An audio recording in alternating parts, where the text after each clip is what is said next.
Here, 25 centuries ago, on the island of Samos and in the other Greek colonies which had grown up in the busy Aegean Sea, there was a glorious awakening. Suddenly there were people who believed that everything was made of atoms, that human beings and other animals had evolved from simpler forms, that diseases were not caused by demons or the gods, that the earth was only a planet going around a sun which was very far away. This revolution made cosmos out of chaos. Here, in the 6th century BC, a new idea developed, one of the great ideas of the human species. It was argued that the universe was knowable. Why? Because it was ordered, because there are regularities in nature which permit its secrets to be uncovered. Nature was not entirely unpredictable. There were rules which even she had to obey. This ordered and admirable character of the universe was called cosmos. And it was set in stark contradiction to the idea of chaos. This was the first conflict of which we know between science and mysticism. What do you do when you're faced with several different gods, each claiming the same territory?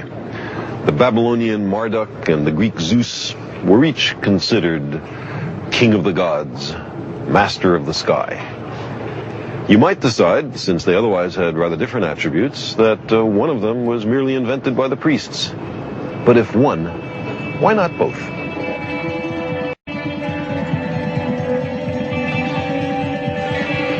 And so it was here that the great idea arose, the realization that there might be a way to know the world without the God hypothesis, that there might be principles, forces, laws of nature, through which the world might be understood without attributing the fall of every sparrow to the direct intervention of Zeus. This is the place where science was born. That's why we're here. This great revolution happened between 600 and 400 BC. It was accomplished by the same practical and productive people who made the society function. Political power was in the hands of the merchants, who promoted the technology on which their prosperity depended. The earliest pioneers of science were merchants and artisans and their children.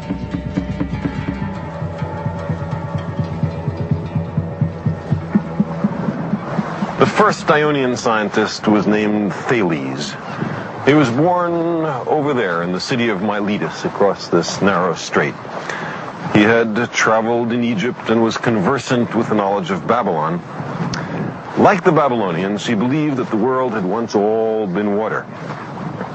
To explain the dry land, the Babylonians added that their god Marduk had placed a mat on the face of the waters and piled dirt on top of it.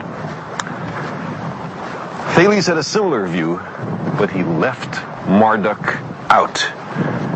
Yes, the world had once been mostly water, but it was a natural process which explained the dry land.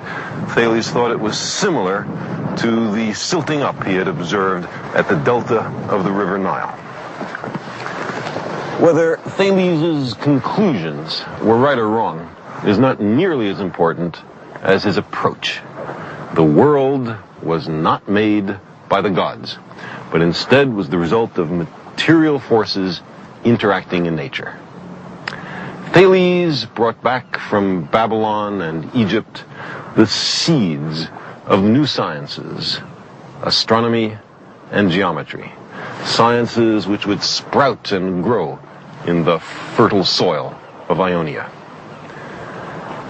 Anaximander of Miletus, over there, was a friend and colleague of Thales, one of the first people that we know of to have actually done an experiment. By examining the moving shadow cast by a vertical stick, he determined accurately the length of the year and the length of the seasons. For ages, men had used sticks to club and spear each other, Anaximander used a stick to measure time. The enduring legacy of the Ionians is the tools and techniques they developed, which remain the basis of modern technology.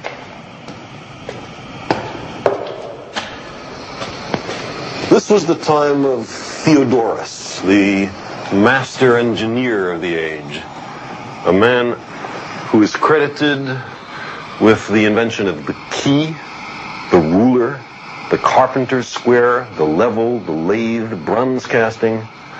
Why are there no monuments to this man? Those who dreamt and speculated and deduced about the laws of nature talked to the engineers and the technologists. They were often the same people. The practical and the theoretical were one.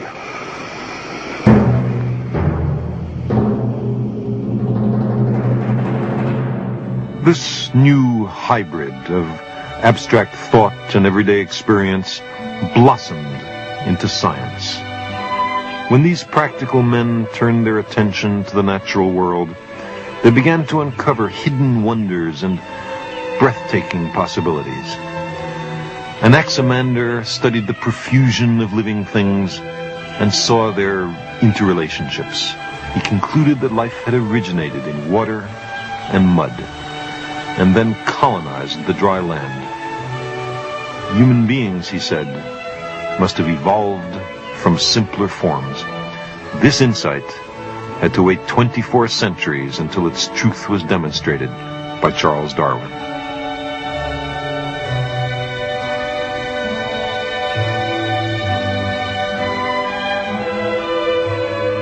Nothing was excluded from the investigations of these first scientists.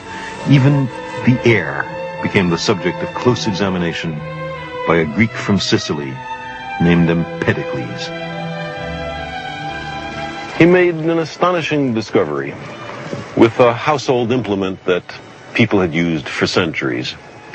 This is the so-called water thief. It's a brazen sphere with a neck and a hole at the top and a set of little holes at the bottom.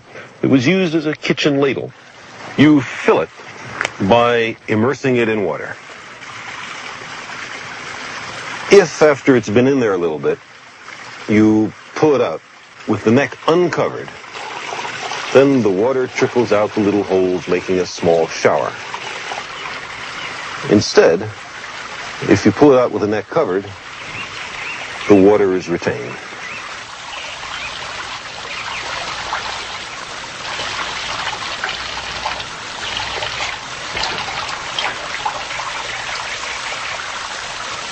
Now, try to fill it with the neck covered with my thumb.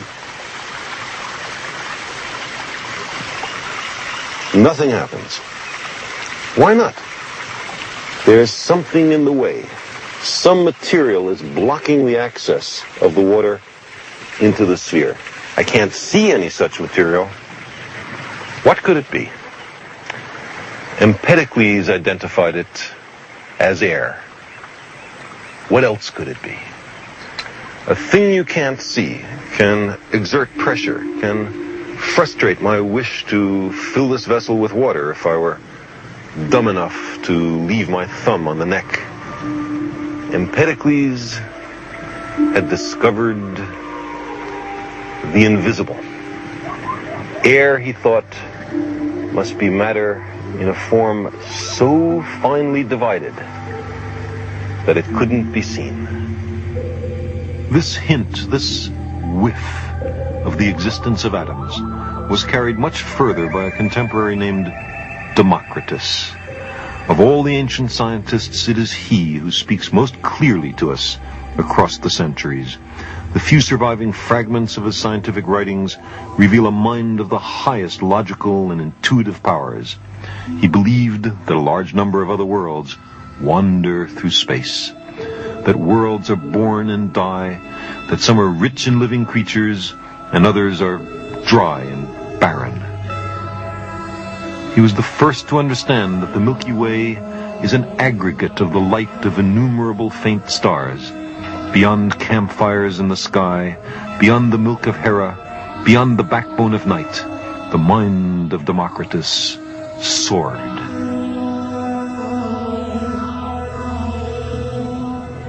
He saw deep connections between the heavens and the earth. Man, he said, is a microcosm, a little cosmos.